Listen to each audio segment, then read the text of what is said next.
Hello students, welcome to our classes. तो आज हम पढ़ेंगे साइटोप्लाज्म के बारे में। ठीक है, तो सबसे पहले हम जानेंगे कि साइटोप्लाज्म होता क्या है, फिर हम उसकी फंक्शंस के बारे में पढ़ेंगे और वीडियो के एंड में आज आपके लिए कुछ इंटरेस्टिंग है, सो आप वीडियो को एंड तक देखिएगा। सो वीडियो शुरू करते हैं। So what is cytoplasm? It is the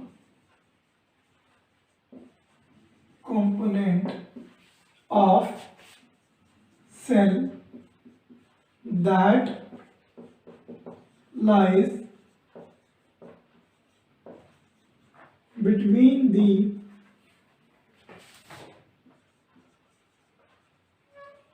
plasma membrane and the nuclear membrane।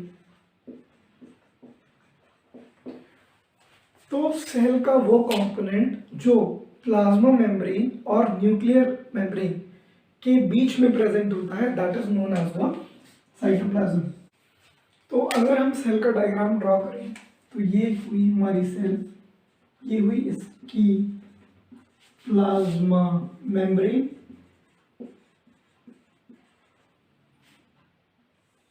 ये हुआ इसका न्यूक्लियस, ठीक है, और ये न्यूक्लियर मेम्ब्रेन। तो अगर न्यूक्लियस का स्ट्रक्चर आपको यहाँ समझ में नहीं आ रहा है तो मैंने न्यूक्लियस के लिए एक वीडियो ऑलरेडी बनाई है, आप जाकर के वो वीडियो देख सकते हो और मैं उसका लिंक डिस्क्रिप्शन में दे दूंगा। तो ये न्यूक्लियर एनवेलप है या न्यूक्लियर मेम्ब्रेन है। आउटर मेम्ब्रेन जो है वो ईआर से कनेक्टेड सी रहती है, थोड़ी ईआर यानी एंडोप्लाज्मिक रेटिकुलम से। ये सब चीज़ें मैंने उस वीडियो में एक्सप्लेन करी हुई हैं, सो अगर आप वो वीडियो देख लोगे तो आपको थोड़ी चीज़ें क्लियर हो जाएंगी। ठीक है, तो अब ये न्यूक्लियर मेम्ब्रेन और प्लाज्मा मेम्ब्रेन के बीच का मटेरियल यानी ये सब, ये होता है साइटोप्लाज्म। ठीक है, साइटोप्लाज्म जो है वो ग्राउंड मटेरियल या बैकग्राउंड मटेरियल भी बोला जाता है, क्योंकि ये पूरे सेल में, मतलब सेल का बेसिक पार्ट जो होता है वो साइटोप्लाज्म होता है, उसी के अंदर सारे ऑर्गेनल्स होते हैं, जैसे न्यूक्लियस है हो गया या बाकी ऑर्गेनल्स हो गए। ठीक है, आपके दिमाग में क्वेश्चन आ रहा होगा कि हम यही क्यों बोलते हैं कि न्यूक्लियर मेम्ब्रेन और प्लाज्मा मेम्ब्रेन के बीच की चीज़ को साइटोप्लाज्म बोला जाता है। हम ऐसे क्यों नहीं बोल सकते कि किसी और ऑर्गेनल की मेम्ब्रेन या प्लाज्मा मेम्ब्रेन के बीच में जो चीज़ पाई जाती है वो भी तो साइटोप्लाज्म होता है। सो व्हाई वी स्पेसिफिकली से nucleus? Because nucleus occupy a large part.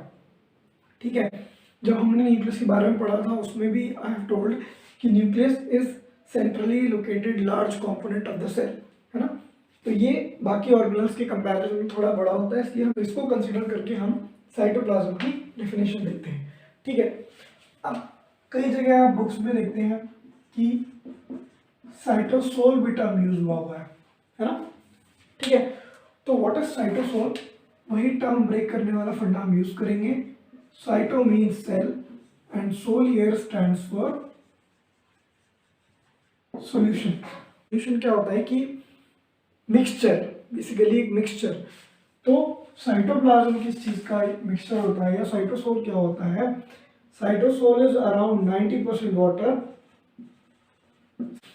तो ये जो हमारा साइटोप्लाज्म है ये 90% वाटर से मिला होता है और बाकी का जो 10% है उसमें सेल के अंदर जितनी भी चीज़ें होती हैं कि वाइटामिन हो गए, मिनरल्स हो गए या अपने एंजाइम्स हो गए या कोई भी प्रोटीन्स हो गए, एमआरएनएज हो गए, तो ये सारी चीज़ें इस 90% वाटर में रहती हैं। तो इस वजह से ये बना लेती है एक सोल्यूशन, और क्योंकि ये सोल्यूशन सेल का अपना होता है, ये सेल में पाया जाता है, इसलिए इसको हम बोलते हैं साइटोसोल यानी सेल का सोल्यूशन। ठीक है, अब इस साइटोप्लाज्म का फंक्शन क्या क्या होता है?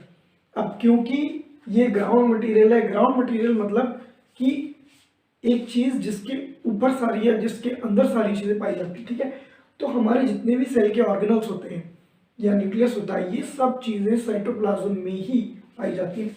वही चीज है कि सेल के अंदर साइटोप्लाज्म होता है और साइटोप्लाज्म के अंदर ही चीजें पड़ी होती हैं। ठीक है, आई होप आपको ये चीज़ समझ में आ गई होगी, ठीक है। तो अब हम पढ़ेंगे साइटोसोल के या साइटोप्लाज्म के फंक्शंस क्या क्या होते हैं, ठीक है। तो सबसे पहले तो पहला फंक्शन ये है कि it act as storage of vital chemicals such as amino acids, vitamins, ions, etc. ठीक है, ये तो हो गया इसका पहला फंक्शन कि जैसे कि हमने आपको बताया कि साइटोसोल होता है या जो साइटोप्लाज्म होता है वो सोल्यूशन होता है जिसके अंदर कई सारी चीज़ें पड़ी हुई होती हैं, मतलब 90% वाटर में कई सारी चीज़ें पड़ी होती हैं। जब भी कई सारी चीज़ें इसके अंदर पड़ी रही हैं तो ये इसके स्टोरेज में भी हेल्प करता है, ठीक है। अब दूसरा पॉइंट हमारा आएगा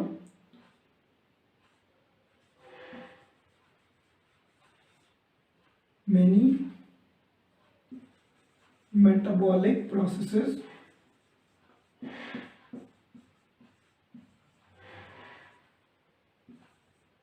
of the cell takes place here, ठीक है।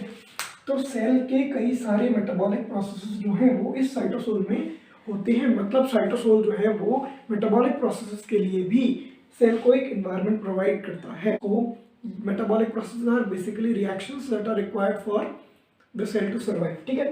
तो ये उस प्रोसेस के लिए भी सेल को एक एनवायरनमेंट प्रोवाइड करते हैं जिससे कि वो प्रोसेस आराम से हो सके, ठीक है। तो ये हो गया हमारे साइटोसोल का सेकंड फंक्शन। और तीसरा फंक्शन है living cytoplasm is always in a state of movement।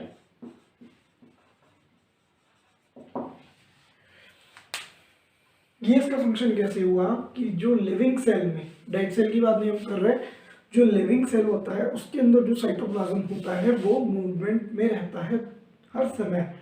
अब वो मूवमेंट का क्या फ़ायदा होता है, जिससे कि ऐसा नहीं होता है कि सेल के एक पार्ट में किसी एक पर्टिकुलर चीज़ की या किसी एक पर्टिकुलर ऑर्गेनल की कंसंट्रेशन ज़्यादा हो गई या वो वहीं पर अटक गया और दूसरे पार्ट को वो चीज़ नहीं मिल रही है, ठीक है। तो दिस